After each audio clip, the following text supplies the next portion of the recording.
పరిశుద్ధ గ్రంథమైన బైబిల్ గ్రంథంలో నుంచి దేవుని వాక్యాన్ని ధ్యానం చేసుకుందాం. మత్తయి సువార్త 7వ అధ్యాయము 25వ వచనాన్ని చదువుకుందాం. చదవమ్మా. వాన కురిసెను, వరదలు వచ్చెను, గాలి విసిరి ఆ ఇంటి మీద కొట్టెను గాని దాని పునాది బండ మీద వేయబడిన గనుక అది పడలేదు. మరియు ఈ నా మాటలు విని వాటి చొప్పున చేయుని ప్రతివాడు ఇసుక మీద తన ఇల్లు కట్టుకొనిన బుద్ధిహీనుని పోలి ఉండెను. వాన కురిసెను, వరదలు వచ్చెను, గాలి విసిరి ఆ ఇంటి మీద కొట్టెను, అప్పుడు అది కూలబడెను, దాని పాటు గొప్పదని చెప్పాను. చాలు. అందరూ తల్ల వంచండి, ప్రార్థన చేసుకుందాం. అందరూ తల్ల వంచి గొప్ప దేవుడు తన వాక్యము చేత ఈ దినము మనందరితో మాట్లాడి ఆయన మనల్ని బలపరిచినట్లు కొన్ని క్షణాలు సర్వాధికారి అయిన దేవుని వాక్యము కొరకు ఆశతో ప్రభువుని వేడుకుందాం. మంచి నాన్న, గొప్ప దేవుడు ఈ దినము మనందరినీ దర్శించుటకు, మనల్ని బలపరచుటకు ఆయన ఇష్టపడుతున్నాడు. యేసయ్యా, నాతో మాట్లాడయ్యా, నీ వాక్యము నాకు అనుగ్రహించు నాయనా అని అందరము దేవునికి ప్రార్థన చేద్దాం. అందరూ ప్రార్థన చేసుకోండి. మనము దేవుణ్ణి వేడుకుంటే తప్పకుండా ఆయన కార్యం చేయగలిగిన దేవుడు గనుక ఆయన వాక్యము కొరకు ఆశతో ప్రభువుని వేడుకుందాం. కృపగలిగిన తండ్రి, పరిశుద్ధుడా, నీకెంతో వందనాలు. ఈ శ్రేష్టమైన సమయాన్ని మాకు ఇచ్చినందుకు వందనాలు. నిన్ను ఆరాధించుకునే అవకాశం మాకు ఇచ్చినందుకు వందనాలు తండ్రి. స్తోత్రం, స్తోత్రం, స్తోత్రం, స్తోత్రము, స్తోత్రములు ప్రభువా. నాయనా, ఈ దినము మాకు ఇచ్చిన ఈ చక్కటి అవకాశమును బట్టి స్తుతులు చెల్లిస్తున్నాం. నీ మాటలు వినాలని ఆశతో నీ బిడ్డలు ఎదురు చూస్తున్నారు. మాట్లాడు నాయనా. అబ్రహాముతో మీరు మాట్లాడావు కదా నాయనా, సమయలతో నువ్వు మాట్లాడావు కదా ప్రభువా. అయ్యా, నీ సన్నిధిలో అడుగు పెట్టిన నీ పిల్లలందరితో మీరు మాట్లాడండి. నిలబడిన నేను ఒట్టువాడిని దేవా, నువ్వు మాట్లాడగలిగిన దేవుడు. నీ మాటలు ప్రజలను ప్రభావితం చేస్తాయి. నీ మాటలు ప్రజల్ని ఉజ్జీవింప చేస్తాయి. నీ మాటలు శక్తిగల కార్యాలు జరిగింప చేస్తాయి. ఈరోజు ప్రతి ఒక్కరిలో నీ కార్యము జరగాలి. ప్రతి ఒక్కరు దీవించబడా, ప్రతి ఒక్కరు నీ రూపంలో నీకు మార్చబడా. నీవే సహాయం చేయి తండ్రి. నీకు వందన. నీ బలిష్టమైన చేతులకు అప్పగిస్తూ ఉండగా నన్ను ఎత్తిపట్టి నీ ప్రజలకు మహిమార్థంగా వాడుకోమని యేసు నామములో అడిగి వేడుకుంటున్నాము తండ్రి. ఆమేన్. దేవునికి స్తోత్రములు. ఆ శక్తితో కూడి వచ్చిన మీ అందరికీ ప్రభు నామములో నా ప్రత్యేక వందనాలు. ప్రభు మళ్ళందరినీ కాపాడి ఈ దినము ఆయన సన్నిధిలో చేరి సర్వోన్నతుడైన దేవదేవుణ్ణి మనమందరము కూడా గణపరచుటకు, ఆయన విలువైన మాటల్ని ధ్యానించుటకు యేసయ్య ఈ మంచి అవకాశం మనందరికీ దయచేశారు. హల్లెలూయా, హల్లెలూయా. శ్రద్ధగా ఈరోజు దేవుని వాక్యాన్ని మనము ధ్యానం చేసుకుందాం. యేసు ప్రభువారు ఆయన సశరీరుడున్న దినాలలో ఆయన ఎప్పుడు వాక్యం చెప్పినా, ఆయన బోధించిన అర్థమవటం కొరకు ఓ చక్కని ఉపమానాన్ని చెప్పి ఆయన బోధించేవాడు. ఆయన బోధ ఉపమానము లేకుండా ఎప్పుడు ఏం చేయలేదంట, బోధించలేదు. అలాగూ ఆ దినాల్లో వాళ్ళ కళ్ళ ముందు జరిగిన సందర్భాన్ని చూపించి వారికి చక్కని సందేశాన్ని తెలియచేసేవాడు. అలాగూ యేసు ప్రభువారు ఇక్కడ నిలిచి ఉండే పని ఏది అనడానికి ఒక చక్కటి సందేశాన్ని ప్రభు గుర్తు చేశాడు. ఒక వ్యక్తి కట్టుకుంటున్న ఇల్లును గురించి ఆయన ప్రస్తావన చేశాడు. అది 2 నేళ్ల మీద కట్టబడిన ఇల్లు. మొదటిది బండ మీద కట్టబడిన ఇల్లు, రెండవది ఇసుక మీద కట్టబడిన ఇల్లు.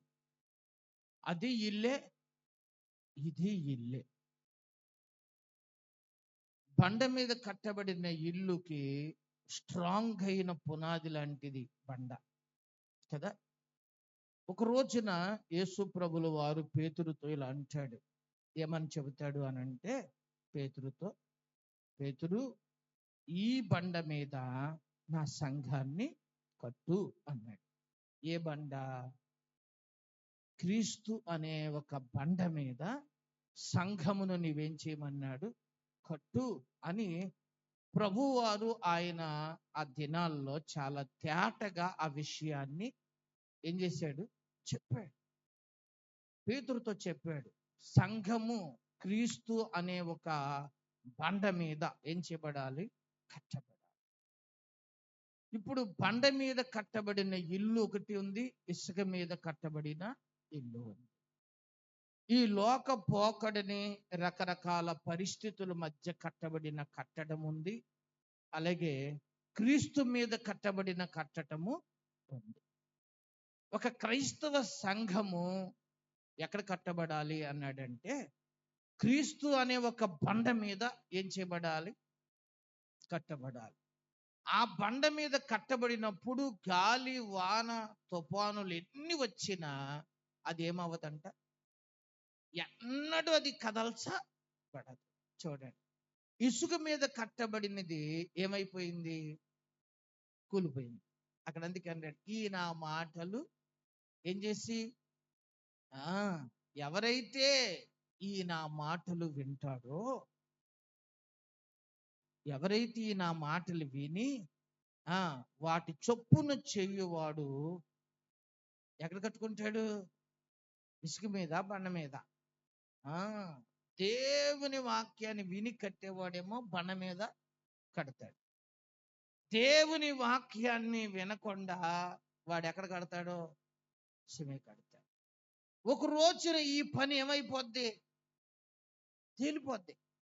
ఏ పని గట్టిగా ఉందో తేలిపోద్ది. ఇప్పుడు మన విశ్వాస జీవితం కూడా అంతే అండి. మనది నిలిచేదిగా ఉండాలా, కూలిపోయేదిగా ఉండాలి కదా. ఒకరోజు పౌలు గారు కూడా ఆయన సువార్త పరిచర్య నిమిత్తమై అనేక ప్రాంతాలు తిరిగి కొరింథీ పట్టణానికి వెళ్ళాడు. కొరింథీ పట్టణం కూడా బహు విగ్రహారాధన కలిగిన పట్టణం అది. కానీ అక్కడికి కూడా పౌలు గారు వెళ్ళి దేవుని మాటలు చెప్పి అక్కడ ఒక సంఘాన్ని ఏం చేశాడు? పౌలు గారు స్థాపించాడు. ఆ సంఘము స్థాపించబడిన తరువాత ఆ సంఘానికి పౌలు గారు ఒక రోజున ఒక సందేశాన్ని కొరింథీయులకు రాసిన మొదటి పత్రిక అనే ఒక ఉత్తరం ద్వారా వారికి ఒక సందేశాన్ని పంపించాడు. ఆయన పంపించబడిన ఆ సందేశములో అక్కడ సేవకుల గురించి, విశ్వాసులను గురించి కూడా ఆ విషయాన్ని, ఆ సందేశాన్ని చెప్తాడు. మనం ఆ మాటను చూద్దాము. చూడండి, కొరింథీయులకు రాసిన మొదటి పత్రిక 3వ అధ్యాయము 12వ వచనాన్ని చదువుకుందాం. ఎవడైనను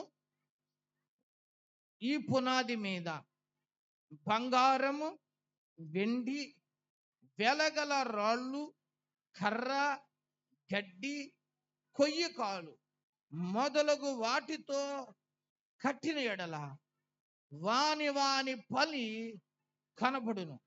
ఆ దినము దానిని తేటపరచును, అది అగ్ని చేత బయలుపరచబడును, మరియు వాని వాని పని ఎట్టిదో దానిని అగ్నియే పరీక్షించును. చాలు. ఇక్కడ పౌలు గారు కూడా ఈ కొరింథీ సంఘానికి ఒక ప్రాముఖ్యమైన మాట చెబుతున్నాడు. ఏమని అనంటే 11వ వచనం చివరి మాట ఇలా అంటాడు, ఈ పునాది యేసు క్రీస్తే. ఎవరంట? ఆ పునాది ఎవరు? యేసు క్రీస్తే ఏమై ఉన్నాడు? పునాది అయ్యున్నాడు. ఇప్పుడు ఆ పునాది మీద కట్టబడిన కట్టడం ఎలా ఉంది అనేది ఇక్కడ కొన్ని రకాలను చూపించాడు. ఒకటి బంగారముతో కట్టబడిన కట్టడం, రెండవది వెండితో కట్టబడిన కట్టడం, మూడవది వెలగల రాళ్లతో కట్టబడిన కట్టడం, తర్వాత నాలుగవది కర్రతో కట్టబడిన కట్టడం, ఆ తర్వాత గడ్డితో కట్టబడిన కట్టడం, ఆ తర్వాత చెప్పండి ఏ కట్టడం అంటే అది కొయ్యకాలు అన్నాడు. ఇవన్నిటినీ ఒక రోజు పరీక్షించబడతాయి. ఏవన్నీ చెప్పండి. పునాది ఎవరు? యేసు ప్రభు వారే. ఆయన ఈ భూమి మీదకి వచ్చి 33.5 సంవత్సరాలు ఆయన సంపూర్ణమైన మానవుడిగా, దేవుడిగా ఆయన జీవించి ఒక ప్రతి మానవ జీవితంలో క్రైస్తవ జీవితమును గురించిన ఒక మంచి పునాది వేశాడు. ఎవరు? ప్రేమ, పరిశుద్ధత, నీతి, విధేయత, త్యాగము, సమర్పణ, ఇలాంటి గొప్ప గొప్ప గుణగణాలతో ఆయన ఏమేశాడు చెప్పండి? ఒక మనిషి ఎలాగూ జీవించాలో అనడానికి ఒక గొప్ప పునాది వేయటం చాలా కష్టం. ఆనందరావు, ఇంటికి ఏది కష్టం? పునాది వేయటం ఇష్టం. క్రైస్తవ జీవితానికి కూడా పునాది వేయటం చాలా కష్టం. ఒక విధంగా చెప్పాలి అని అంటే, దైవజనులు నాన్నగారు వాళ్ళు ప్రభువుని అంగీకరించినప్పుడు చాలా కష్టం. ఎందుకని? బంధువులందరూ ఏం చేశారు? వ్యతిరేకించారు. చాలా వ్యతిరేకత, చాలా రకాలైన ఒత్తిళ్ళు. ఎవరికి? అప్పుడు ఎవరిని అంగీకరించడానికి కదా. ఆయన తర్వాత మరి మేము చెప్పండి, ఆయన ఒక పునాది వేసేసారు. ఇప్పుడు మాకు ఏముండదు. నువ్వెందుకు నమ్ముకున్నావు? ఎవరైనా అడిగారు అనుకో, మా నాన్న నమ్ముకున్నాడు, నేను అంతే కదా. ఎందుకనంటే ఎవరైనా ఒక వ్యక్తి ముందు ఒక ఇంటిలో నుంచి వచ్చి రక్షించబడి దేవుని కొరకు నిలబడటం కొంచెం కష్టం. ఆ తర్వాత వారి పిల్లలు అదే పునాది మీద ఏం చేయబడచ్చు? చక్కగా కట్టబడచ్చు. హల్లెలూయా. ఇంకా వాళ్ళకి ఆటంకాలు ఉండవు, అభ్యంతరాలు ఉండవు. అలవాట్లు, పరిస్థితులు అన్ని ఏమైపోతాయి? మారిపోతాయి. అవన్నీ అనుకూలపరచబడతాయి. తొలిటిసారిగా పరిచర్యలో అడుగు పెట్టినప్పుడు ఎన్నో కష్టాలు ఏమవ్వాలి? అది ఒక విశ్వాసి జీవితంలోనైనా చెప్పండి, ప్రతి వ్యక్తి జీవితంలోనైనా ఒక మంచి పునాది వేయబడటం చాలా కష్టం.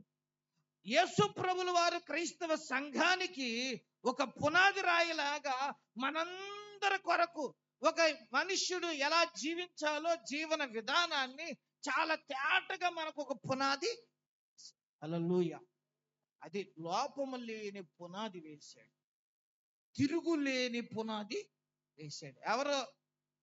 అంతేనా? నాలో పాపముందని మీలో ఎవడైనా నిరూపించగలరా? అలాంటి పునాది ఎవరిది? అంత పరిశుద్ధమైన పునాది. ఇప్పుడు ఆ పునాది మీద సంఘము ఏం చేయబడాలి? కట్టబడాలి. ఇప్పుడు ఆ పునాది మీద మీరు నేను ఏం చేయబడాలి? ఇప్పుడు చెప్పండి, ఒక మంచి గృహములాగా కట్టబడాలి. అది కొంతమంది ఇలా కట్టారంట. ఎలా కట్టారు? అక్కడ ఏమనుంది? చూడండి. బంగారముతో కట్టారంట, మరి ఇంకొకళ్ళు ఏమో వెండితో కట్టారంట, మరి ఇంకొకళ్ళు ఏమో వెలగల రాళ్ళతో కట్టారు, ఇంకొకళ్ళు ఏమో కర్రతో కట్టారు, మరి ఇంకొకడేమో చెప్పండి దేంతో? గడ్డితో కట్టాడు, మరి ఇంకొకడేమో కొయ్యకాలతో కట్టాడు. కొయ్యకాలు అంటే ఏంటి? కోత కోసేసిన తర్వాత కింద ఉన్న మూడు ఉంటుందే, ఆ మూడుని ఏమంటారు? కొయ్యకాలు అంటారు. అర్థం మీకు ఇక్కడ? ఇప్పుడు జాగ్రత్తగా మీరు గమనించండి. ఈ వచ్చిన మనం అర్థం చేసుకుంటే అక్కడ అంటున్నాడు కదా, ఇప్పుడు మీరు దేని మీద కట్టబడాలి? గడ్డితో కడతారా? పొయ్యికాలతో కడతారా? ఒకవేళ బంగారంతో కడతారా? వెండితో కడతారా? వెలగల రాళ్ళుతో కడతారా? ఎవరిని అడుగుతున్నాడు? కొరింథీ సంఘానికి పౌలు గారు ఈ మాట గుర్తు చేస్తున్నారు.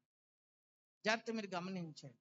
అప్పుడు కూడా సంఘంలో రకరకాల విభిన్న బోధలు ఏమైపోయినవి వచ్చేసినాయి. పౌలు గారు ఒక పునాది వేసి వెళ్ళాడు.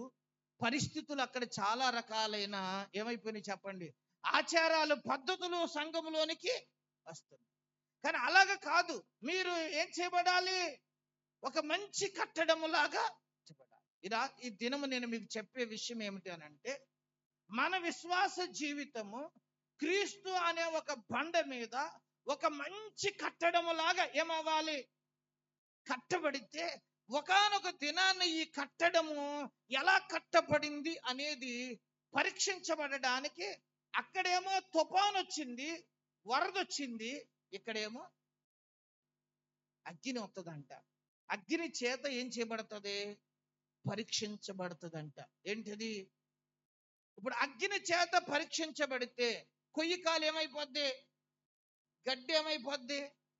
కాలిపోద్ది. కర్ర ఏమైపోద్ది? జాగ్రత్త గమనించండి. రాళ్ళతో కట్టబడింది, బంగారంతో కట్టబడింది, వెండితో కట్టబడింది కదా. అవి కాలిపోయినా వాటి వాల్యూ పోదు. హల్లెలూయా. ఇప్పుడు మనము ఒక వాల్యుబుల్ అయిన పరిచర్యగా మన బ్రతుకులు, అంతేనా కాదు?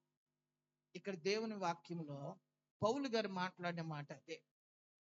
మనమందరము క్రీస్తు అనే ఒక పునాది మీద ఒక చెప్పండి అద్భుతమైన కట్టడములాగా ఏమవ్వాలి? అది మన ఆశ. ఆది సంఘము ఎలా కట్టబడింది? 4 పిల్లర్ల మీద కట్టబడింది, 4 ప్రాకారముల మీద కట్టబడింది. చాలా ఏమైంది? అభివృద్ధి చెందింది, విస్తరించింది, వేలు లక్షల మందికి విస్తరించింది. అక్కడ నుంచి ఆరంభమైన ఈ పరిచర్య మన దాకా. హల్లెలూయా. ఏంటా పిల్లర్లు చెప్పండి? 1 బోధ, 2 సహవాసము, 3 రొట్టె విరుచుట, 4 ఎడతెగక ప్రార్థన. ఈ పునాది మీద ఈ ప్రాకారములతో ఏం చేయబడింది? హల్లెలూయా. బోధలోను, సహవాసములోను, రొట్టె విరుచుటలోను, ఎడతెగక ప్రార్థన చేయుటలోను ఏం చేయబడింది? సంఘము. ఆ 4 ప్రాకారాలు దేనికి? 4 పిల్లర్లు, 4 సపోర్ట్స్ సంఘమునకు. ఏ సంఘానికి చెప్పండి? అది సంఘానికి. అవునా? ఇప్పుడు మనం ఎలా కట్టబడాలి ఈ దినము అండి? అదే పునాదుల మీద, క్రీస్తు అనే బండ మీద నీవు నేను ఒక గొప్ప కట్టడం లాగించబడాలి, కట్టబడాలి. హల్లెలూయా. కట్టబడితేనే మన ఫలం ఏమవుద్ది? ఒక రోజున కనపడద్దు. లేకపోతే ఏమవుదు? కొంతమంది రక్షించబడతారు, వాళ్ళు ఆత్మీయంగా జీవిస్తారు, వాళ్ళ కుటుంబంలో వీళ్ళు సరిగా లేక ఇంట్లో వాళ్ళు ఎవరిని అంగీకరించరు చెప్పండి? అంగీకరించరు. వాళ్ళు చచ్చిపోయిన తర్వాత పాస్టర్ గారికి కూడా ఇన్ఫర్మేషన్ కూడా రాదు, ఎవరికి చెప్పరు కూడా. ఎందుకనంటే ఇంకా ఎవరు ఏమవ్వలేదు, ఆ ఇంట్లో ఎవరు రక్షించబడలేదు. ఇంకా వాళ్ళతోనే ఆరంభం, వాళ్ళతోనే ముగింపు. ఆ తర్వాత వాళ్ళు చచ్చిపోయాక, కార్యక్రమం అయిపోయాక ఆ బైబిల్ కూడా పంపేస్తారు. ఎక్కడికి? చర్చికి. ఎందుకు? ఇది చదివేవాడు ఎవడో లేడు, ఎక్కడ పడేయకూడదు పాపం అని. ఎక్కడికి? అలాగే ఈ ఊళ్ళో ఒక బైబిల్ వచ్చింది చర్చిలోకి. అందుకే నేను మీకు గుర్తు చేస్తాను. అది ఏ కట్టడం అది చెప్పండి? అది చూసారా? దానికి ఏ ఫలము? మనము క్రీస్తు అనే పునాది మీద చక్కగా ఏం చేయబడాలి? అది ప్రభు కోరు. మంచి పునాది వేశాడు, లోపము లేని పునాది వేశాడు, తిరుగులేని పునాది వేశాడు. ఎన్నడ ప్రపంచంలో ఎక్కడా లేని అంత గొప్ప బలమైన పునాది, అంత విలువలతో కూడిన పునాది, అంత హోందాతనంతో కలిగిన పునాది క్రైస్తవ సంఘమునకు ఏం చేయబడింది. హల్లెలూయా. ఎంత విలువైందో తెలుసా? మనం నమ్మిన దేవుడు గొప్పవాడు. ఆయన బోధలో, కథలో, ఆయన బోధలో చెప్పండి, ఆయన బోధించటం వరకు కాదు, జీవించి చూపించిన బోధలు ఎవరివి? యేసు ప్రభువు. అందుకు ఇప్పుడు ఆయనలాగా మనం ఒక ఆత్మీయమైన కట్టడాన్ని మనం ఏమవ్వాలి? కట్టుకోవాలి. దానికి ఒక ప్రాముఖ్యమైన ఒక వచన భాగాన్ని మీకు చూపిస్తాను, చూద్దాము. చూడండి, అక్కడే ఒక 4 పిల్లర్స్ మీకు చూపిస్తాను. యోధా రాసిన పత్రిక, వారము అదే యోధా రాసిన పత్రికలో మనము 3వ వచనములో 4వ వచనములో ధ్యానం చేశాం కదా. ఇప్పుడు వద్దు, ఇప్పుడు 20వ వచనాన్ని చదువుకుందాం.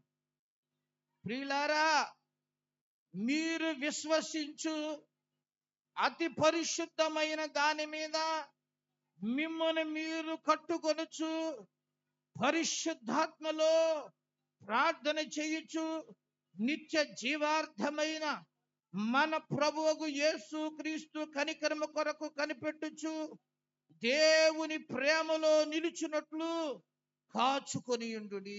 చాలు. ఇక్కడ ఒక 4 ముఖ్యమైన పిల్లర్లు కనబడతాయి కదా. ఇవి చాలా ముఖ్యమైనవి అన్నమాట. యేసేపు గారు వింటున్నారా? ఎక్కడ కట్టబడాలి మనం? యెరూషలేములోనా? ఏ బండది? సౌభాగ్యం గారు, ఏ బండ? జోసఫ్ రాజు అనే బండ? ఏ బండ? ఆవిడేదో ఆలోచనలో పడింది.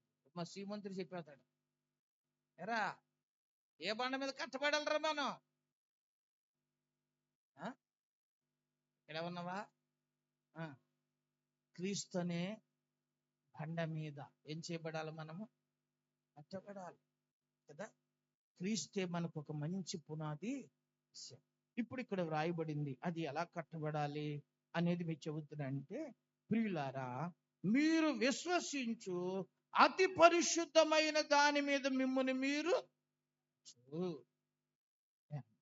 దేని మీద అంట? ఈ వచనంలో రాయబడుతున్న మాట, ప్రియులారా మీరు విశ్వసించు అన్నాడు. మనము ఎవరిని విశ్వసిస్తున్నాం చెప్పండి? మనం మనుషుల్నా, దేవుణ్ణా? కదా. మన విశ్వాసం ఎవరి మీద? కొన్నిసార్లు రకరకాల వాటి మీద మనుషులకి ఏముంటాయి? భవ్య, మనుషులకి కొన్నిసార్లు ఏముంటాయి? రకరకాల విశ్వాసాలు. రకరకాల విశ్వాసాలంటే ఒక్కొక్కళ్ళకి నిద్ర పట్టలేదు అనుకోండి, వాళ్ళకి ఒక విశ్వాసం ఉంటుంది. ఏంటిది? దిష్టి తీసుకుంటారు. నరకాలు ఏమైపోయింది? తగిలేసి. తిన్నది అరగలేదు అనుకోండి, అదొక టైప్. అంతేనా? కొన్నిసార్లు కొంతమందికి కలిసి వచ్చి రావట్లేదు అనుకోండి, ఇంకో టైపు, అక్కడ ఇంకోటి కడతారు అండి. ఇలాగ లోకంలో మనం చూస్తూ ఉంటే రకరకాలైన వాటి మీద ఏముంటాయి చెప్పండి? ఆఖరికి బయటికి వెళ్ళాలంటే కూడా ఎవరో ఒకళ్ళు వస్తేనే కానీ ఏం చేయరు, వెళ్ళరు. ఎందుకంటే అదే ఏంటి చెప్పండి? వాళ్ళ నమ్మకం. మనుషుల్ని నమ్మొచ్చా? క్రైస్తవుడు ఎవరు నమ్మాలి? ఎవరు నమ్మాలి? దేవుని నమ్మాలి. దేవుని మీద మన విశ్వాసం. మనము క్రీస్తు దగ్గరికి రావడానికి గల కారణం ఏమిటి? ఆయన మందిరానికి రావడానికి కారణం ఏంటి? ఆయన నాయనా ప్రభు అని వేడుకోవడానికి కారణం ఏంటి అంటే, ఆయన ఈ భూమిని ఆకాశం అందున సమస్తమును సృజించాడు. అందులో నిన్ను నన్ను కూడా సృజించాడు. మన ప్రాణము మన సకల మార్గములు ఆయన వశములోనే ఉన్నాయి అని ఆయన్ని మనం ఏం చేశాము? నమ్మాము. ఆయన యందు మనం ఏముంచాము? హల్లెలూయా. ఇప్పుడు ఏ కష్టం వచ్చినా సహాయం చేయగలిగిన వాడు ఎవరో చెప్పండి. ఇప్పుడు మనం ఎవరిని విశ్వసించాలి కదా? కొన్నిసార్లు మనుషులు పాస్టర్ గారిని నమ్ముతారు. ఎవరు నమ్ముతారు? పాస్టర్ గారు నమ్ముతారు. పాస్టర్ గారు ప్రార్థన చేస్తే సరిపోద్ది అనుకుంటా. పాస్టర్ గారు చెయ్యి ఎత్తే సరిపోద్ది అనుకుంటా. కొంతమంది చర్చిలోకి వెళ్ళిపోయి ఏం చేస్తే సరిపోద్ది అనుకుంటారు. బయట ప్రార్థన చేసి పంపించేస్తే వెళ్ళరా, అలా మళ్ళీ వస్తారు లోనకి. ఇక్కడ ఏం చేయాలి నాకు? ఎందుకంటే అక్కడే ఏమవుతుందని కొన్ని సెంటిమెంట్లు, కొన్ని విశ్వాసాల రకరకాలట్ల మీద పిచ్చి పిచ్చి విశ్వాసాలు మనకు అవసరమేమి లేదు. మనము సమస్తమును ఎరిగిన దేవుని యందు మనం ఏముంచాలి? ఒక మంచి పునాది వేయబడిన క్రీస్తుని మనం ఏం చేయాలి? విశ్వసించాలి. హల్లెలూయా. అందుకని అక్కడ ఇలా రాయబడింది ఏమని? ప్రియులారా, మీరు విశ్వసించు అతి పరిశుద్ధమైన దాని మీద మిమ్మల్ని మీరు. ఇప్పుడు మనము విశ్వసించింది ఎవరు? అతి పరిశుద్ధుడు. ఎవరు? మన ప్రభు. ఎలాంటోడు? పరిశుద్ధులలో అతి పరిశుద్ధుడు. నా ప్రియుడు ఏమని చెబుద్దో షులమితి, అతి వేల మంది పురుషుల్లో నేను అతన్ని తెచ్చగలను. చూడండి, అంటే అతను స్పెషాలిటీ, ఓ ప్రత్యేకత కలిగిన వాడు. పేతురు రాసిన పత్రికలు అంటాడు, నేను పరిశుద్ధుడినై ఉన్నాను గనుక మీరును సమస్త ప్రవర్తనలో ఏమై ఉండండి? పరిశుద్ధులై ఉండండి. హల్లెలూయా. మన దేవుడు పరిశుద్ధుడు, మనము కూడా. ఇప్పుడు మనం ఏమవ్వాలన్నాడు చెప్పండి? అతి పరిశుద్ధమైన దాని మీద మిమ్మల్ని మీరు, క్రీస్తు అనే పునాది మీద, చెప్పండి, బలమైన పునాది, పరిశుద్ధమైన పునాది. ఇప్పుడు ఆ పునాది మీద మీరు ఏం చేయబడాలి? ఎలాగా? అతి పరిశుద్ధమైన దాని మీద మిమ్మల్ని మీరు. మనల్ని మనమే కట్టుకోవాలంట. మనల్ని ఇంకొకళ్ళు వచ్చి ఏం చేయరు? కడతారా? దారి చూపించాడు, బోధించాడు, సేవకులను పంపించాడు, గ్రంథాన్ని మన చేతిలో పెట్టాడు. ఇది మంచిరా, ఇది చెడురా, ఈ మంచి నువ్వు చెయ్యి అని చెప్పాడు. ఇప్పుడు చెయ్యమని చెప్పినప్పుడు ఇది ఎవరు చెయ్యాలి? మనం చెయ్యాలా, లేకపోతే అది కూడా చేపించమనాలా? మన భక్తులు ఎలా ఉంటాడు రమేష్? గుడ్డోండి అన్నాడు యేసయ్య, అబ్బాయి నువ్వు ఈ అమ్మ పాపం వల్ల కాదు నువ్వు గుడ్డోడు అవ్వలేదు, మీ నాన్న పాపం వల్ల కూడా గుడ్డోడు అవ్వలేదు, దేవుని మహిమ కొరకే నువ్వేమయ్యావు? గుడ్డోడుగా పుట్టావు. రేపు అవున చరిత్ర తర్వాత రాతకే సరిగ్గా చూడు వీను. మీ అమ్మ పాపం కాదు, మీ నాన్న పాపం కాదు, దేవుని మహిమ కొరకే నువ్వేమయ్యావు? పుట్టావు అని చెప్పాడు. ఎవరో చెప్పి నేలను ఉమ్మేసి కొంచెం బురద చేసి ఆ కళ్ళుకి ఏం చేశాడంటే, ఆ లొట్ట కళ్ళుకి రాశాడు యేసేపు గారు. ఎవరికి? గుడ్డోడికి ఏం చేశాడు? ఆ లొట్ట కళ్ళుకి రాశాడు. రాసి ఇప్పుడు అన్నాడు, ఇగో పక్కన శిలోహం అని కోనేడు ఉంది కదా, వెళ్ళి కోనేట్లోకి వెళ్ళి ఏం చెయ్యి? కడుక్కో అన్నాడు. అదే మాట మనకు చెబితే చెప్పండి ఏమండి? ఎవరైనా వచ్చి పాస్టర్ గారు రండి, మొక్కళ్ళు మసుకొచ్చేసి రండి, ప్రార్థన చేయండి అనుకో, బురద రాసి అమ్మ వెళ్ళి కడుక్కో అన్నాడు. అసలు కళ్ళు అంత లేదు, అక్కడికి వెళ్ళి కడుక్కోమంటారు ఏంటంటే, పడిపోతే ఏంటి పరిస్థితి? మళ్ళీ కాళ్ళకి వెళ్ళి కడుక్కోమంటారా? ఎదురుకు బిడ్డలు ఎత్తే అంతే కదా. ఇప్పుడు ఏం చేయాలి? బురద నేనేం రాయమన్నానండి, నువ్వే రాసావు. రాసినోడు నువ్వే ఏం చెయ్యి? కడుగు. అంతే కదా. గమనించండి. కానీ ప్రభు విధానం అలాంటిది. రాశా, ఇప్పుడు నీ పని నువ్వు చెయ్యి. ప్రభు కొన్నిసార్లు పనులు అప్పగించాడు అలాగా. లాజరు దగ్గరికి వెళ్ళినప్పుడు ఆ పైన ఏం చెప్పాడు చెప్పండి? ఆ రాయిని మీరు తీయండి. రాయిని మీరు తీస్తే లాజర్ నేనేం చేస్తాను లేదు. నీళ్లలో అంచులు మట్టుకు ఏం చేయండి, ఆ కుండలో నీళ్లు మీరు పోయండి, ద్రాక్షారసంగా నేను చేస్తాను. మనం ఏమంటాం, నీళ్లు కూడా నువ్వే పోయిన ఆయన, రాయి కూడా చెప్పరా నువ్వే తీయన ఆయన. అది వంతంతు అంటే మీరు గుర్తుపెట్టుకోండి, మనం చేయాల్సిన పని చేయకుండా దేవుని కార్యము జరగదు. అతి పరిశుద్ధమైన దాని మీద మిమ్మల్ని మీరు ఏం చేసుకోమన్నాడు అక్కడ? నేను కడతాను అనలేదు అక్కడ. ఏమన్నాడు? మిమ్మల్ని మీరు కట్టుకోనండి అన్నాడు. కట్టే పని ఎవరిది? ప్రయత్నం చేయటం ఎవరు?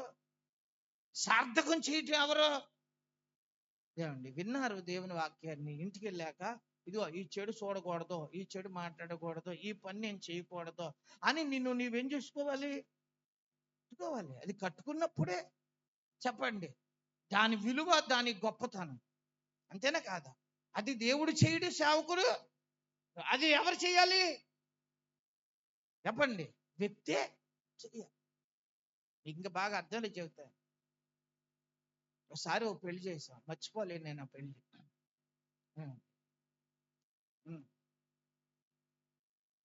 ఆ పెళ్లిలో పెళ్లి కొడుకు కొద్దిగా తెలివి తక్కువడా, మరి అంత తక్కువడేం కాదులేండి, ఇప్పుడు మంచి వ్యాపారం చేస్తున్నాడు.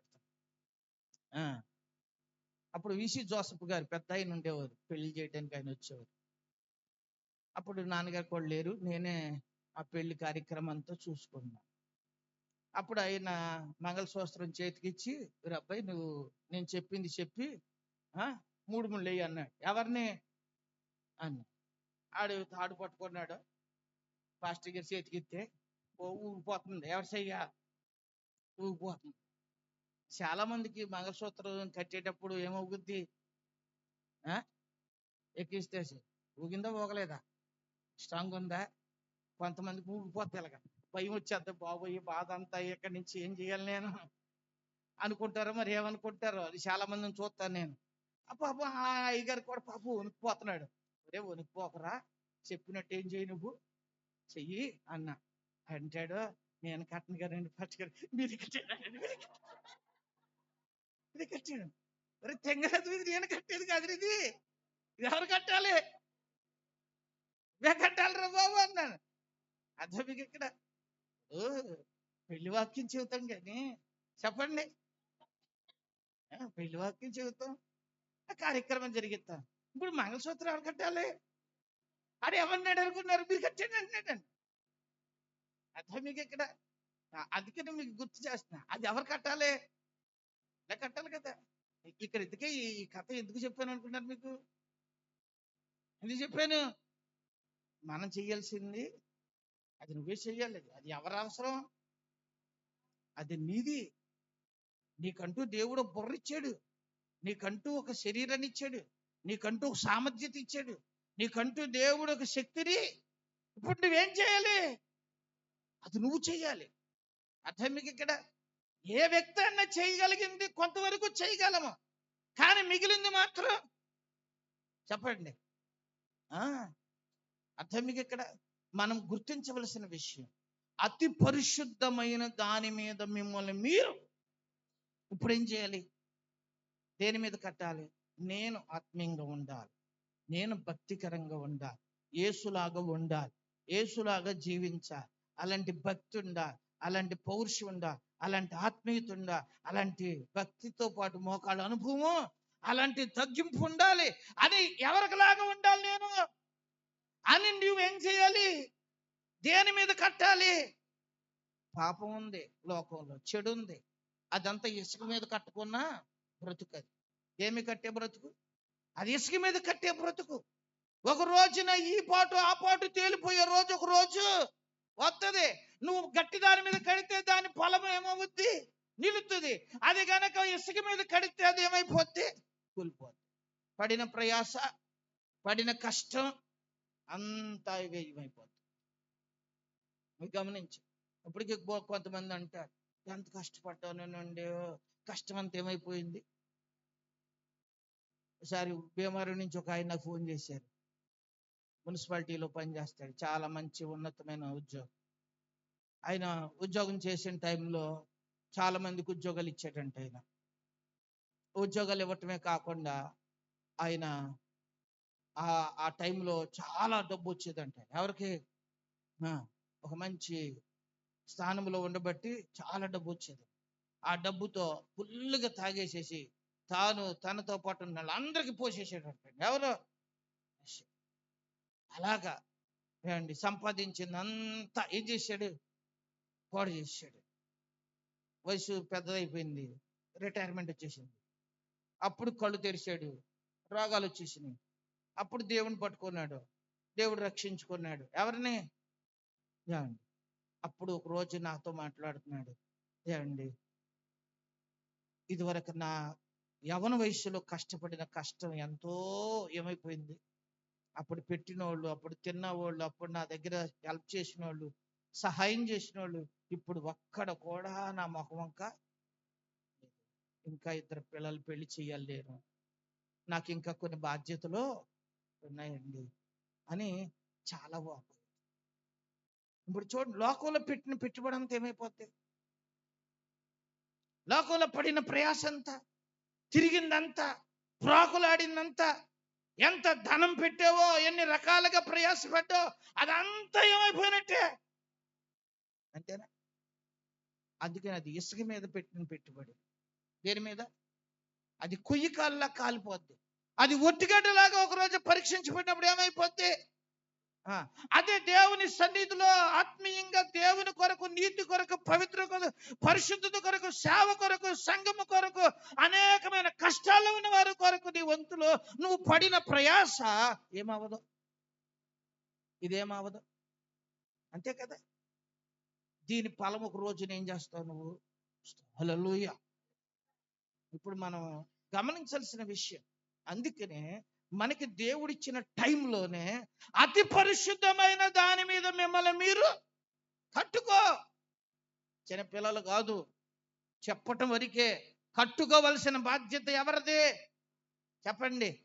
నీ మనసును ఆపుకో, నీ చూపులు ఆపుకో, నీ తలంపులు ఆపుకో, నీ నడకలో మార్చుకో.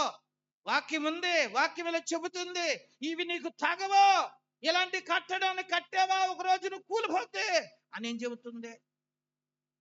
చెప్పినప్పుడు ఏం చేయాలి? నువ్వు ఎక్కడ కట్టుకో? ఎక్కడ కట్టుకో? అతి పరిశుద్ధమైన దాని మీద మిమ్మల్ని మీరు, హల్లెలూయా. అంతే, సింపుల్. ఏది పవిత్రమో ఏది అపవిత్రమైందో మీకు తెలిసిపోద్ది. అది దానికి ఇంకా నేను వివరించి చెప్పాలంటే బోల్ టైం పడుతుంది. అండి, అర్థం మీకు ఇక్కడ? చెయ్యి షేకిచ్చినా, చెవట పట్టినా, నోరు తడబడినా అది అపవిత్రమైందన్న సంగతి మనకి. చీకట్లో చేసినా, చెప్పండి, రహస్యంగా మాట్లాడినా ఇవన్నీ ఎలాంటివి? అవన్నీ చీకటి పనులు, అవి కూలిపోతాయి. కానీ ఎక్కడ చేయాల్సింది? చెప్పండి, పరిశుద్ధమే. మన ప్రభువు పరిశుద్ధుడు. మన ప్రభు ఎవరు? శుద్ధుడు. ఆయన పరిశుద్ధుడు గనుక ఆ పరిశుద్ధమైన పునాది మీద నీవు ఏం చేయమన్నాడు? అతి పరిశుద్ధమైన దాని మీద మిమ్మల్ని మీరు ఏం చేసుకోనండి? కట్టుకోనండి. చూసారా? ఇప్పుడు మిమ్మల్ని మీరే ఏం చేసుకోవాలి? ఇప్పుడు ఎవరు కడతారు? పాస్టర్ గారు కడతారా? చెప్పండి, ఎవరు కట్టాలి? పాస్టర్ గారు వచ్చి ముందు మానిపిస్తాడా? చెప్పండి, మానిపించగలవు సత్యప్రకాశ్? నీకేం తెలుసు అయ్యా అంటాడు. ఒక్కొక్కడైతే మానేస్తానంటాడు. ఇక నెత్తి మీద కూడా ఏమేసేస్తాడు? ప్రమాణం వేసేస్తాడు. వాళ్ళ అమ్మని కేకేసి వాళ్ళ అమ్మ మీద వేసేస్తాడు. వాళ్ళ ఆవిడని కేకేసి వాళ్ళ ఆవిడ మీద వేసేస్తాడు. వాళ్ళ పిల్లలకు కేకేసి పిల్లడి మీద కూడా వేసేస్తాడు. ఎవరో ఇక్కడి నుంచి నేనేం చెయ్యను, పాస్టర్ గారు చెప్పి నేనేనంటాడు. తెల్లారే ఇదంతా మర్చిపోతాడో? చెప్పండి. మళ్ళా ఒట్టు తీసి ఎక్కడ గట్టు మీద పెట్టి గుట్లోకి వెళ్తాడు. ఇది కాదు అండి, అర్థం మీకు ఇక్కడ? నీ అంతరికి నువ్వే దేవుని ఆత్మ చేత దర్శించబడి సత్యవాక్యము నీకు అర్థమైనప్పుడు నీవు ఏం చేసుకో? దేవా సహాయించి నేను అతి పరిశుద్ధమైన దాని మీద నన్ను నేనేం చేసుకోవాలి. రెండో విషయం అక్కడే ఉంది, ఏమన్నాడు చూడండి. ఆ పరిశుద్ధాత్మలో ప్రార్థన చేయొచ్చు. ఎలా ప్రార్థించాలి? ఎలా ప్రార్థించాలి? పౌలు గారు ఎలా అంటాడు, నేను మనస్సుతో ప్రార్థన చేతును ఆత్మతోను. ఎలా చేస్తాడు? మనస్సుతో చేస్తున్నాడు, ఆత్మతోను చేస్తాడు. ఆత్మతోను మనస్సుతోను చేసే అలవాటు ఎవరికి ఉందంట? నేను పౌలు గారికి. మనకి చెప్పండి. మనస్సుతోనూ చెయ్యాలి, ఆత్మతోనూ చెయ్యాలి. కానీ పెదాలతో చేస్తే దాన్ని ఏ ప్రార్థన అంటారు? దాన్ని ఒట్టి ప్రార్థన అంటారు. పెదాల మీద వచ్చిన ప్రార్థన అండి. జాగ్రత్త మీరు గమనించండి. ఆ సందర్భంలో కీర్తనాకారులు మాట్లాడినప్పుడు అండి, దేవుడు ఒక ఏత వేసాడు వాళ్ళని. ఎత్తే అప్పుడు కొద్దిగా బుద్ధి వచ్చింది వాళ్ళకి. బుద్ధి వచ్చి వాళ్ళు మారారు. వాళ్ళు మారిన మార్పు ఎలాగుందంటే, మీకు ఒకసారి ఆ వచనాన్ని చూపిస్తాను చూడండి. దేవుని వాక్యంలో 78వ కీర్తన, కీర్తనల గ్రంథం 78వ కీర్తన 36వ వచనం చదవండి, 35వ వచనం చదవండి. దేవుడు తమకు ఆశ్రయదుర్గమనియు మహోన్నతుడు దేవుడు మాకు విమోచకుడనియు జ్ఞాపకము చేసుకొండ్రి. ఆయనను వారి వారి హృదయములలో ఆయన యందు స్థిరముగా ఉండలేదు. ఆయన నిబంధనను వారు నమ్మకముగా గైకొనలేదు. నోటి మాటలతో వారు ఆయన ముఖస్తుతి చేసిరి, తమ నాలుకలతో ఆయన యొద్ద బొంకిరి. అయితే చాలు చాలు, ఇవి వచ్చిందో చూడండి. వాళ్ళు ఎలా ఉన్నారంట? ఎలా ఉన్నారు? వాళ్ళ హృదయములలో ఆయనకి ఏమవ్వలేదంట. ఆయన ఎడల స్థిరంగా ఉన్నారా? లేదు. అక్కడ అన్నాడు, ఆయన నిబంధన వారు నమ్మకముగా ఏం చేయలేదు. నోటి మాటలు వారి ముఖస్తుతి. ఏ స్తుతి చేస్తున్నాయి? నోటి మాటలతో ముఖస్తుతి చేస్తున్నారు వీళ్ళు. పైకి కొంతమంది నవ్వుతా బాగున్నారా అంటే, లోన వీళ్ళు కాలు ఇరిగిపోను అనుకుంటారు. అట్లా మీకు ఇక్కడ కొంతమంది అండి పైకే నవ్వులు, పైకే మాటలు, హృదయంలో ఏంటది ఆ స్వభావం ఉంటది. కానీ దేవుని వాక్యం ఇక్కడ గుర్తు చేసే మాట ఏమన్నా తెలుసా? మన భక్తి ఎక్కడి నుంచి రావాలి? మన ప్రార్థన ఎక్కడి నుంచి రావాలి? అక్కడ అంటున్నాడు, ఆత్మతో ప్రార్థన చేతు. మనం ఎలా చేయాలి కదా? పరిశుద్ధాత్మలో ప్రార్థన చేయొచ్చు. నువ్వు ప్రార్థించినప్పుడు ఆత్మలో లీనమైపోయి ఏం చేయాలి? నువ్వు అది నిన్ను నువ్వు మర్చిపోవాలి. ఆత్మలో లీనమైపోయి దేవుని స్తుతించడం మొదలుపెట్టాడు ఒక రోజున దావీదు. ఒరే ఉదయ్, సరిగ్గా కూర్చో, సరిగ్గా నాయం కూర్చో, అటు ఇటు చూడదు, ఇతను నుంచి నేను నలిచొస్తుంది. ఇప్పుడు ఎక్కడ ఉన్నాం? మన దావీదు గారి దగ్గర ఉన్నాం. దావీదు గారు ఇప్పుడు ఏం చేస్తున్నాడు? ఆత్మలో లీనమైపోయాడు. మందసం తీసుకొచ్చేటప్పుడు నేను ఒక రాజుగారు అల్లుడు అన్న సంగతి ఏమైపోయాడు? మర్చిపోయి ఏం చేస్తున్నాడు అనుకున్నారు? అచ్చిమాడేస్తున్నాడు, పాటలు పాడుతున్నాడు, డ్యాన్స్లు వేస్తున్నాడు. ఎవరో కిటికీలోంచి చూసింది. ఎవరో దావీదు గారు భార్య మేకాలు కిటికీలోంచి చూసింది. చూసి ఇదేంటి ఒక ఎర్రుల్లాగా ఇలా నాట్యం ఆడతాడేంటి అసలు అని తన మనసులో హీనపరుచుకుందంట. ఎవరిని అంటే అలా హీనపరుచుకునే అంతగా ఏమైపోయాడు అని అర్థం. తన్మయుడు అయిపోయాడు. ఎవరో ఒక హోందాగా ఏదో ఒక గొప్పగా ఉండాలని అనుకోలేదు. ఎవరు? నా దేవుడిని నేను ఎలాగూ ఏం చేయాలనుకుంటే, స్తుతించాలనుకుంటే అలాగూ ఏమైపోయాడు చెప్పండి? లీనమైపోయి ఆత్మలో ఆనందిస్తున్నాడండి. ఎవరు? ఎక్కిరిచ్చినందుకు జీవితంలో పిల్లలు పట్టుకుని చేసాడండి. ఎవరికి? కొంతమందికి దేవుడు అప్పుడు మొత్తినా మరలా ప్రార్థన చేస్తే దేవుడు ఏమి ఇచ్చాడు తెలుసా? వాళ్ళకి మనల్ని ఇచ్చాడు. కానీ మేకాలకు మాత్రం ఇంకేమవ్వలేదు తెలుసా? అసలు పుట్టలేదు ఇంకా. ఈరోజు మీకు గుర్తు చేస్తున్నాను, మీకు దేవుణ్ణి స్తుతించటంలో, దేవునికి మొరపెట్టుట్లో లీనమై మనం ఏం చెయ్యాలి? ఏం చేయాలి? కొంతమంది పక్కన ఎవరన్నా ఉన్నారో లేదో చూసుకుని, దేవా ప్రభువా స్తోత్రము నాయన, ఎక్కడ ఎంతో ఎలాగా బాగా చెయ్యాలి కదా మరి. కొన్నిసార్లు బాధ వచ్చింది అనుకోండి, పక్కన ఎవడు వింటున్నాడో నా బాధ తెలవుతో ప్రభు వింటున్నాడని చెప్పి ఏం చేయడమే మొరపెట్టేస్తారు. ఆ మొరలో ఎవడు వింటున్నాడో ఎవడు ఏం చేస్తున్నాడు ఇదేం అనవసరం. కొంతమంది పక్కోడు ప్రార్థన చేస్తే ఏకీపించరు, జాగ్రత్తగా వింటున్నారు. ఏం పాపాలు ఒప్పుకుంటుందంటావు? యశ్వంత్ ఏం చేస్తుంది? దొంగతనం చేసిందా? నిజమే, మా ఇంట్లోదే మొన్న ఎత్తుకుపోయినట్టుంది. అప్పుడు నిన్ను ప్రార్థన చేసావు కదా, చేసి నాకు అర్థమైందిలే, దొంగతనం చేసింది నువ్వే. ఎక్కడదే?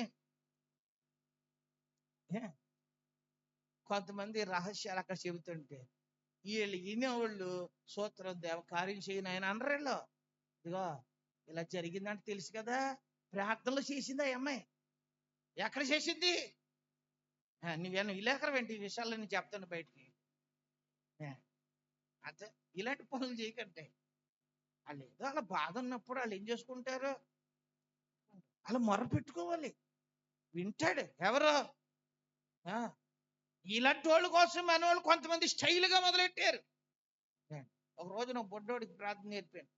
అది నేర్చుకుని అయిపోయాక బాగా చేసానా అంటాడు.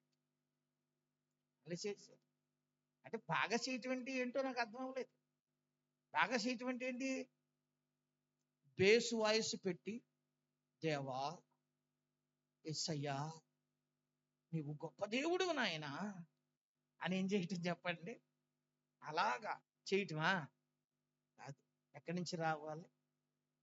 ఆత్మతో నువ్వు ప్రార్థించి పరిశుద్ధాత్ముడు నీకు ఆ విషయంలో సహాయము చేస్తాడు. రోమ పత్రికలో ఒక మాట రాస్తారు కదా అండి, పరిశుద్ధాత్మతో మనము ప్రార్థించినప్పుడు ఆత్మ మనకి ఎలాగ సహాయపడతాడో 8వ అధ్యాయమైన రోమీయులకు రాసిన పత్రిక సహాయము చేయుచున్నాడు. ఎలయనగా యుక్తముగా ఎలాగో ప్రార్థన చేయవలెనో తెలియదు గాని ఉచ్చరింపు సఖ్యము గాని మూలుగులతో ఆత్మ తానే మన పక్షమున విజ్ఞాపన చేయుచున్నాడు. మరియు హృదయములను పరిశోధించేవాడు ఆత్మ యొక్క మనసు ఏదో ఎరుగును. చాలు చాలు. ఇక్కడ మీరు చూసారా, ఒకటి బలహీనతలను చూచి ఏం చేస్తాడు? సహాయము. ఆత్మ బలహీనతలను చూస్తాడు, మనకి సహాయం చేస్తాడు. ఉచ్చరింపు సఖ్యము కాని మూలుగులతో ప్రార్థించడానికి ఆత్మ సహాయము చేస్తాడు. మనం ఏది అడగాలో ఏది అడగకూడదో ఆ విషయాన్ని దేవుడు మనకేం చేస్తాడు? బయలుపరుస్తాడు. అంత మాత్రమే కాదు, ఏది ఆత్మ ద్వారా జరిగే కార్యము, ఏది శరీరంతో జరిగే కార్యము, ఈ రెండిటిని పరీక్షించడానికి కూడా ఏం చేస్తుంది? ఆత్మ సహాయము. 27వ వచనంలో అదే అన్నాడు, మరియు హృదయములను పరిశోధించువాడు ఆత్మ యొక్క మనసు ఏదో ఏమెరుగుతాడు? ఆత్మ యొక్క మనస్సును ఏం చేస్తాడంట? అందుకనే మనం ఎలా ప్రార్థించాలి? పరిశుద్ధాత్మలో ప్రార్థన చేయొచ్చు. ఎలా చేయాలంట? చెప్పండి, ఎలా చేయాలి? కొంతమంది మత్తుతో చేస్తూ ఉంటారు, తెలుసా మీకు? మత్తుతో చేస్తారు. సాయి ప్రార్థన ఎలా చేస్తావురా? దేవా నాయన కారించి నాయన ఎప్పటికి వెళ్ళాలి నాయన. ఇదే ప్రార్థన అంటారు దాన్ని, మత్తుతో ప్రార్థన. ఒక్కొక్కడు ఆ మూలకి వెళ్ళిపోతాడు, ఏదో మూల పెట్టుకుంటాడు, క్యాలెండర్ ఫోటో పెట్టుకుని వెళ్ళిపోతాడు. ఏం చేశాడు తెలవదో కీసు, కానీ ఆ మూలకి వెళ్ళి మాత్రం ఏం పెట్టించాడు? మనం పెట్టాడు అంతే. అది అది ముక్కుపుడి ప్రార్థన అన్నమాట. అది అలవాటు. నీకు ఇలాంటి ప్రార్థనలు వద్దు. ఇలాంటి ప్రార్థనలకి జవాబులేవి. ఏ ప్రార్థన చేయమన్నాడు అక్కడ? చదవండి. పరిశుద్ధాత్మలో ప్రార్థన చేయుచు దేవునితో మమేకమయ్యి ఏం చేయి నువ్వు? అప్పుడు ప్రార్థన చేయి. అప్పుడు ఆ ప్రార్థనకి దేవుడు ఏమిస్తాడు? జవాబిస్తాడు. ఇంకొక మాట తర్వాత చదువుదాం. నిత్య జీవార్థమైన మన ప్రభువు యేసు క్రీస్తు కనికరము కొరకు దేని కనిపెట్టాలి? క్రీస్తు ప్రభు యొక్క కనికరము కొరకు. ప్రార్థించే వ్యక్తి కనిపెట్టే అలవాటు కూడా ఏం కావాలి అంటే దేవుడు నాకు సహాయము చేస్తాడు అని నువ్వేం చేయాలి? ఇప్పుడు ప్రార్థన చేసి అందరూ కనిపెడతారు. ఆత్మతో చేసే ప్రార్థించే వారందరూ ఏం చేస్తారు? నేను చేసే దేవుడు ఇస్తాడు. జాగ్రత్త గమనించు. బైబిల్లో అన్న ఉంది, ప్రార్థన చేసింది, ఆ రోజు నుంచి దుఃఖముఖంగా ఉండటం మంచిది. గమనించండి. ఎఫెసీ సంఘాన్ని పౌలు గారు రాస్తున్నప్పుడు కూడా అంటాడు, వారు ప్రార్థించినప్పుడు వారు తర్వాత ఏం చేశారని తెలుసా? ఆనందించారని ఉంది. అంటే ఏం చేశారు? వాళ్ళు ఎప్పుడైతే పట్టుదలతో ఏం చేసి ప్రార్థన చేసిన తర్వాత ఆ ప్రార్థనకు దేవుడు ఏమిస్తున్నాడు? జవాబు ఇస్తాడు. గనుక ఆయన ఆ ప్రార్థనకి ప్రతిఫలము దయచేస్తున్నాడని విశ్వాసముతో వారు ఏం చేయాలి చెప్పండి? వారు ఆనందించాలి. అప్పుడు వారి ప్రార్థనకు దేవుడు ఏమిచ్చినట్లు కదా. ఆ పిలిపిలకు రాసిన పత్రిక 4వ అధ్యాయం 4వ వచనం చూడండి. ఎల్లప్పుడూ ప్రభువునందు ఆనందించుడి. మరలా చెబుతున్నాను, మీ సహనమును సకల జనులకును తెలియపడనివ్వండి. దేనిని గురించి మీరేం చింతపడకూడదు అని ప్రతి విషయములోను ప్రార్థన విజ్ఞాపనల చేత కృతజ్ఞతాపూర్వకముగా మీ విన్నపములు దేవునికి ఏం చేయండి? అక్కడ ఆ వచనంలో రాయబడుతున్న మాట, ఎల్లప్పుడూ ఆనందించండి. దేని గురించి మీరేం పడకండి, అసలు ఏం చింత పడకండి. ఏం చెయ్యండి? అక్కడ రాయబడుతున్న ప్రతి విషయంలోనూ ప్రార్థన విజ్ఞాపనల చేత కృతజ్ఞతాపూర్వకంగా మీ విన్నపములు ఎవరికి చెప్పాలి? ఎవరికి? దేవుని చెప్పుకుంటే చెప్పింది దేవుడు ఏమిస్తున్నాడు? మనకి జవాబిస్తాడు. అంతే. యేసు క్రీస్తు కనికరము కొరకు మీరేం చేయండి? కనిపెట్టండి. ప్రార్థన చేసాం కదా, ఇప్పుడు ఏం చేయాలి మనము? లెక్క అయితే ఏంటో తెలుసు. అసలు ప్రార్థన చేసిన ఆమేన్ అన్న వెంటనే కొంతమంది లేచిపోతారు. ఎత్తారా? ఇప్పుడు ఆఖరి ప్రార్థన ఆమేన్ అనేటప్పటికి అంటే అమ్మయ్య అయిపోయింది ప్రార్థన, ఇక బైబిల్ చదివేస్తారు అంతే. కొంతమంది అనుకోండి టక్కుమని లేచి నిలబడిపోతారు.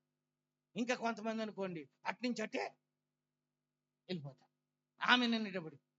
అసలు లెక్క అయితే ఏం చేయాలి తెలుసా? ప్రార్థన ఆమెన్ అన్న తర్వాత ఒక పావు గంట కనిపెట్టాలి. ఏం చేయాలి? దేవుడు ఏమన్నా ఏం చేస్తాడో బయలుపరుస్తాడేమో, తెలియచేస్తాడేమో, ఒక దర్శనం ఇస్తాడేమో, ఒక వాక్యాన్ని చూపిస్తాడేమో. ఏం చేయాలి మనము? చెప్పండి. అది చర్చిలో కుదరకపోవచ్చేమో, కానీ చెప్పండి, ఇంటి దగ్గర ఏం చేసుకోవచ్చు? మీరు ప్రార్థన చేసుకుని ప్రశాంతంగా దేవుడు ఏదన్నా ఏం చేస్తాడు? కనిపెట్టు. అప్పుడు ఒక విషయాన్ని దేవుడు ఏం చేస్తాడు? వాక్యాన్ని మీరు చదువుతున్నారు అనుకోండి, అది చాలా చక్కగా మనం చదువుతుంటే ఒక వచనం దగ్గరికి వచ్చేటికి పరిశుద్ధాత్మలు ఆపుతాడు. ఆపి ఇదిగో మళ్ళీ చదువు అంటాడు. మళ్ళీ చదివామనుకో అందులో ఒక వచనంతో దేవుడు మనతో ఏం చేస్తాడో తెలుసా? మాట్లాడతాడు. అలాగూ పర్సనల్ విషయాల్లో చాలా విషయాల్లో వాక్యం చోట దేవుడు మనతో ఏం చేస్తాడు? మనం ఏదైనా పనికి వెళ్ళాలనుకోండి, అప్పుడు కూడా దేవుడు ఏం చేస్తాడో తెలుసా? మన వాక్యాన్ని శ్రద్ధగా చదివి ఆలోచనాత్మకంగా చదువుతుంటే అందులో నుంచి దేవుడు నువ్వు ఆ రోజు ఏ పని చేయాలో దేవుడు ఏం చేస్తాడు చెప్పండి? మనతో మాట్లాడతాడు. హల్లెలూయా. వాక్యం సామాన్యమైంది కాదు. ఎంతమంది ఈ బైబిల్ గురించి వివరించినా ఒక్కొక్కరు ఒక్కొక్క విధంగా ఏం చేయగలరు? ఒక్క వచనాన్ని ఒకవేళ ఒక 100 మంది సేవకులకి ఇచ్చి మాట్లాడమంటే 100 మంది 100 రకాలుగా ఏం చేయగలరా వచ్చిన మీద మాట్లాడగలరు. అంత గొప్ప గ్రంథం. హల్లెలూయా. ఆ, సామాన్యమైనది కాదు, జీవాహారం. మన్నా తిన్నవాడు చచ్చిపోయారు కానీ దీన్ని తిన్నవాడు ఏమవడు అన్నాడు. చూసారా అంత గొప్పది ఏది. అందుకనే మనం ఈరోజు గుర్తుపెట్టుకోవాలి ఏమండి, ప్రార్థించిన వాళ్ళము నిత్య జీవార్థమైన మన ప్రభువుని యేసు క్రీస్తు కనికరము కొరకు ఏం చేయాలంటే మనము కనిపెట్టాలి. దేవుడు నా ఎడల కనికరం చూపి సహాయము చేస్తాడు అని నువ్వు సహనంతో ఏం చేయాలంట చెప్పండి, ఏం చేయాలి? కనిపెట్టాలి. ఎక్కడా ఒకడు 38 సంవత్సరాలు కనిపెట్టాడు. అదే బ్యాచ్ లో మనం ఉంటావా? సంవత్సరం కనిపెడతావా? ఏమండి 10 నిమిషాలు కనిపెట్టి ఏంటి ఇంకా కార్యం. ఒక రోజుకే మన నిర్ణయాలు. కానీ ఆ మహానుభావుడు ఎన్ని సంవత్సరాలు చూసారా ఏమండి. అలాగా అంత దూరం అక్కర్లా, కొంతసేపు మనం కనిపెడితే ఏమండి గొప్ప కార్యం మన జీవితంలో చేస్తాం. ఇంకొక మాట ఉంది అక్కడ, ఏమనుంది చదువుదాం చూడండి. దేవుని ప్రేమలో నిలుచున్నట్లు. ఎక్కడంట? ఎందులో నిలవాలి మీరు? దేవుని ప్రేమలో ఏమవ్వాలి? వాలే. చాలా ముఖ్యమైనది అన్నమాట అండి. ఎందుకంటే ప్రేమ సామాన్యమైనది కాదు. పౌలు గారు కొరింథీ సంఘానికి 13వ అధ్యాయంలో ఈ మాట రాస్తాడు. ఏమండి ప్రేమ ఎంత గొప్పది అంటాడంటే, భాషలతో మాట్లాడవచ్చు కానీ ఏమండి ప్రేమ లేకపోతే వాడు గణగణలాడు ఎలాంటోడు, కంచులు అంటాడు. ఎన్ని కృపావరాలు కలిగి ఉన్నా, ఎన్ని టాలెంట్లు ఉన్నా, ప్రేమ లేకపోతే చెప్పండి అంత వృధా. అందుకనే పౌలు గారు అక్కడ ఒక మాట అంటాడు కదా, ఏమన్నా తెలుసా? మీరు చూడండి ఒక మాట, 12వ వచనాన్ని చదువుదామా? 13వ అధ్యాయం 13వ వచనం చదవండి.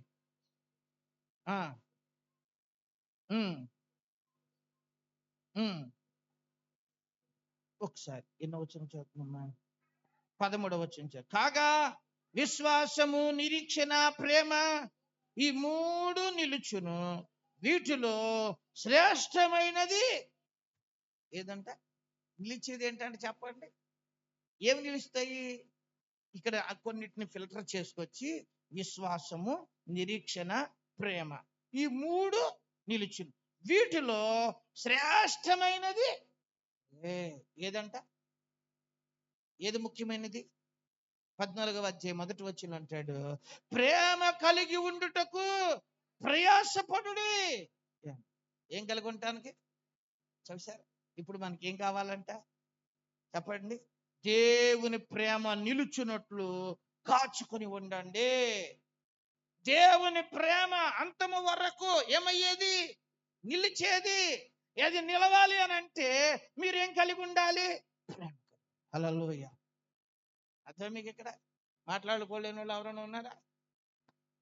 పలుకోలేని వాళ్ళు తప్పరే, ఒకరితో ఒకరు మాట్లాడుకోరు. కొంతమంది కళ్ళు ఎదుర్కొంటే మనిషిని ప్రేమించకపోతే దేవుణ్ణి ఎక్కడ ప్రేమిస్తావు నువ్వు? అండి మనిషిలోనే కొన్ని లోపాలు కనిపిస్తే నీలో ఎన్ని లోపాలు ఉన్నా మరి నిన్ను ఎవరు ప్రేమిస్తున్నారు? ప్రార్థన ఏమి నేర్పింది? పరలోక ప్రార్థన, ప్రభువా మా రుణస్తులను మేము క్షమించిన యెడల. చెప్పండి, నువ్వు మా రుణములను నువ్వు క్షమించకపోతే అంతే కదా. మనం క్షమించకపోతే ఆయన క్షమించడు యథావిధి. అంతేనా? నన్ను క్షమించకపోతే పరలోకపు దేవుడు కూడా ఏం చేయడు? దావీదు నీ పాపాలను క్షమించిన అంటాడండి. ఎవరు ఏం చేయలేకపోయావు? ఇప్పుడు మనుషుల పాపాలు మనం క్షమించలేకపోతే, ఆయన క్షమించకపోతే మనది పెద్దదా అది పెద్దదా? దానికి యేసు ప్రభు వారు చక్కని ఉపమానం కూడా చెప్పాడు. దేనికి? అర్థం మీకు ఇక్కడ సమయం అయిపోయింది ఏమండి. దానికి ఒక ఉపమానం చెప్పాడు. ఒకడికి 10,000 తలంతులు వచ్చున్నాడంట. 10 దేనారాలు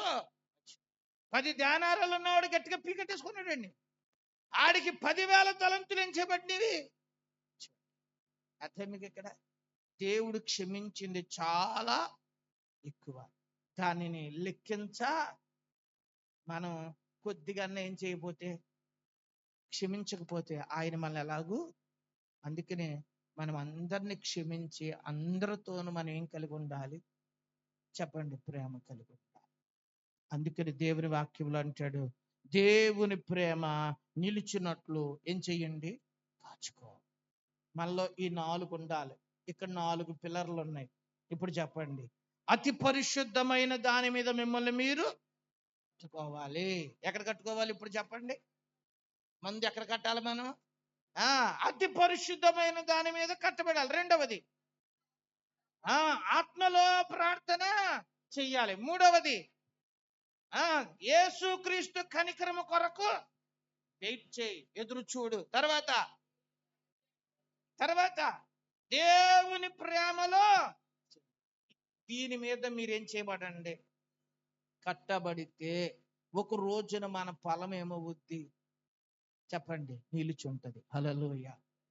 లేకపోతే వీటి మీద మనం కట్టబడకపోతే అండి, గడ్డి కాలిపోయినట్టు, కొయ్యకాలు కాలిపోయినట్టు, ఇసుక మీద కట్టిన ఇల్లు కూలిపోయినట్టు మన ఫలం అంతా ఏమైపోద్ది చెప్పండి? ఏమైపోద్ది అండి? ఈరోజు మీరు ఎంత మంచోళ్ళు అండి, ఫంక్షన్కి వెళ్ళకుండా ఎక్కడికి వచ్చారు? పెళ్ళికి వెళ్ళకుండా వచ్చారు. భోజనాలకు పిలిచారు. సొలొమోను ఎవరు పిల్లలేదు మనల్ని ఇవాళ. కొంతమంది రోజు ఎవరో ఒకళ్ళు ఏం చేస్తూ ఉంటారు? అవన్నీ మానేసి ఎక్కడికి వచ్చారు మీరంతా చెప్పరా? ఏమండి, ఎండ కూడా ఏం చేయలేదు మీరు, లెక్క చేయకుండా ఎక్కడ కూర్చున్నారు? ఏమండి, మీరు ఎంతో కష్టపడ్డారు. ఏమండి, నేను మిమ్మల్ని అందరిని ఏం చేస్తున్నాను? అభినందిస్తున్నాను. ఏమండి, నా అభినందనతో ఏమైపోయేది కాదు, సరిపోదు. ఏమండి, ఎవరు కూడా అభినందించాలి. ఇప్పుడు మీరు పడిన ప్రయాస నిలవాలా పోవాలా? నిలవాలంటే మీ చేతిలో ఉంది. ఇప్పుడు ఏది మీరు అంటారు కదా, నేను ఎంత కష్టపడ్డానో, ఎన్ని ప్రార్థనలకు వెళ్ళాను, రాత్రులు ప్రార్థనలకు ఏం చేశాను? నేను వెళ్ళాను, పొద్దున ప్రార్థనకు వెళ్ళాను, 40 రోజులు ఎక్కడికి వెళ్ళాను?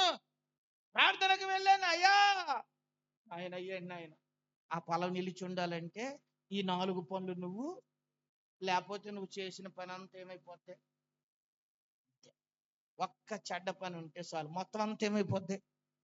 బొక్కావని తైలంలో ఏం పడింది? దావీదు సచ్చినేకు ఒకటి అడింది అంతే, ఏమైపోయింది? మొత్తం అంతా కొంపు కూడా అయింది అంతే. మరి మన జీవితంలో కూడా అంతే. ఈ 4 పునాదుల మీద మన బ్రతుకు ఏం చేయబడాలి? అతి పరిశుద్ధమైన దాని మీద మిమ్మల్ని మీరేం చేసుకోండి? కట్టండి. పరిశుద్ధాత్మలో ప్రార్థించండి. తర్వాత కనికరము కొరకు కనిపెట్టండి. 4వది అతి దేవుని ప్రేమలో నిలిచుండుట. ఆ ప్రేమలో పడిపోకుండా, తొట్టిల్లిపోకుండా దైవ ప్రేమలో నిలుచుండేటట్లు మిమ్మల్ని మీరు కట్టుకో. అప్పుడు ఏమవుతాం? మన ఫలము నిలుస్తుంది. హల్లెలూయా. అప్పుడు మన ఫలం కాలిపోదాం. ఒక రోజున మనకు పడిన కష్టం అంతటికి బహుమతి ఇస్తుంది. ఎవరు? అర్థం మీకు ఇక్కడ? క్రికెట్లో గెలిచిన వాళ్ళకి ఏమొచ్చింది? మొన్న చెప్పండి రా. వాళ్ళ కప్పొత్తి ఇక్కడ భూమి మీద చాలా మంది ఆగలేదు. ముసలోళ్ళు సహితం తొలగొట్టేశారు మొన్న. ఏమొచ్చింది సరే? అర్థం మీకు ఇక్కడ? అసలు లీనమైపోయారు అందులో. అసలు కొంతమంది తినలేదు. కొంతమంది పొద్దునే ప్రార్థనకు వచ్చేసాడు ఒకడు. పొద్దున ప్రార్థనకు వచ్చాడు క్రికెట్ చూడటం కోసం మన ఆదివారం. ఎందుకంటే పొద్దునే ప్రార్థనలోకి వెళ్ళిపోతే తర్వాత ఏం చూడొచ్చు? నిజం కదా? అట్లా చెప్పవే అలా ఆయనే అండి. అర్థం మీకు కొంతమంది ఉన్నారు. ఇది ఏమిటంటే అక్కడ ఎక్కడో వచ్చిన మనకే ఘనత అనుకోండి. మన దేశానికి వస్తే మనకే గొప్ప. ఎవరికి? ఒక రోజున మన ఫలం కూడా ఏమవ్వాలి? అలా నిలవాలి. నేను పడిన ప్రయాస ఏమైంది? గిఫ్ట్, ఒక బహుమానం. లేకపోతే గడ్డి కాలిపోయినట్టు కాలిపోయింది అనుకో, కొయ్యకాలు కాలిపోయినట్టు కాలిపోయింది అనుకో, అప్పుడు ఏం చేయాలి మనం? ఎంత పడిందంత ఏమైపోయింది? అప్పుడప్పుడు చూడండి, ఎంతో మంది ఏడుస్తారు. ఏమండి, 3 సంవత్సరాలు కష్టపడిందంతా ఏమైపోయింది? సంవత్సరం అంతా కష్టపడిందంతా ఏమైపోయింది?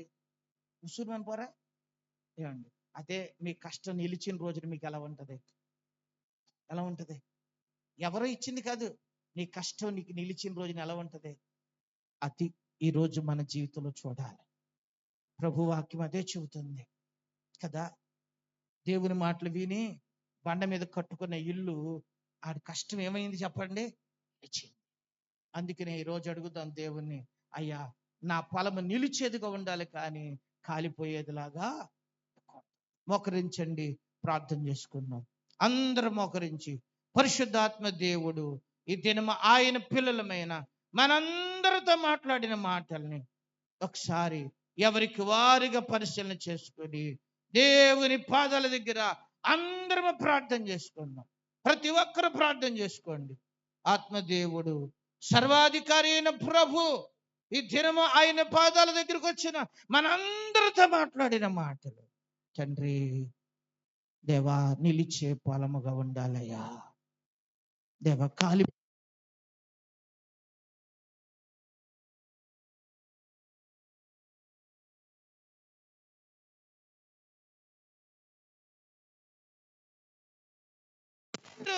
దేవుని కొరకు నువ్వు సమర్పించే ప్రతి సమర్పణ, ప్రయాస అది కాలిపోకూడదు, అది నిలవాలి. దేవా అది నిలవాలి ప్రభువా, నిలిచే రీతిలో ఉండాలి నాయన అని ఎవరికి వారిగా కొన్ని క్షణాలు దేవుని పాదాల దగ్గర అందరూ ప్రార్థన చేసుకుందాం. ప్రతి ఒక్కరు ప్రార్థన చేసుకోండి. ప్రతి ఒక్కరు ప్రార్థన చేసుకోండి. సర్వాధికారి అయిన ప్రభు మనందరితో మాట్లాడిన మాట ఎవ్వరు నిర్లక్ష్యంగా ఉండద్దు, అటు ఇటు చూడద్దు. కొన్ని నిమిషాలు దేవుని దగ్గర ప్రార్థన చేసుకో, దేవునితో మాట్లాడండి, దేవునితో మాట్లాడుకోండి. దేవా నా ప్రయాస, నా కష్టము, నా ఆత్మీయత పడిపోకూడదు నాయన, అది నిలిచేదిగా మార్చండి ప్రభు అని దేవుని పాదాల దగ్గర అందరము ప్రార్థన చేసుకుందాం. అందరూ ప్రార్థన చేసుకోండి. ప్రతి ఒక్కరూ ప్రార్థన చేసుకోనండి. సర్వాధికారి అయిన ప్రభు మనందరితో మాట్లాడుతున్న మాటల్ని పరిశీలన చేసుకుని ప్రార్థన చేసుకుందాం. నీ కొరకు నా కొరకు ప్రభు యేసయ్య ఓ చక్కటి పునాది వేశాడు, ఒక మంచి పునాది వేశాడు. క్రీస్తు అనే బండ మీద మనం కట్టబడాలి. క్రీస్తు అనే బండ మీద సంఘము కట్టబడాలి. దేవా అందులో నేను ఒక చక్కటి బండ మీద కట్టబడిన ఇల్లులాగా ఉండాలి నాయన. నా పునాది బంగారముతో వేయబడిన పునాదిలాగా ఉండాలి. నా పునాది దేవా వెండితో వేయబడిన పునాదిలాగా ఉండాలి. అయ్యా నా కట్టడము నాయన, అయ్యా అది వెలగలిగిన విలువైన రాళ్లతో కట్టబడాలి, మంచి కర్రతో కట్టబడాలి నాయన. గడ్డితో కట్టబడేదిలాగా నేను ఉండకూడదు, కొయ్యి కాలుతో కట్టబడినట్టుగా నేను ఉండకూడదు నాయన. అందరూ దేవునితో మాట్లాడండి.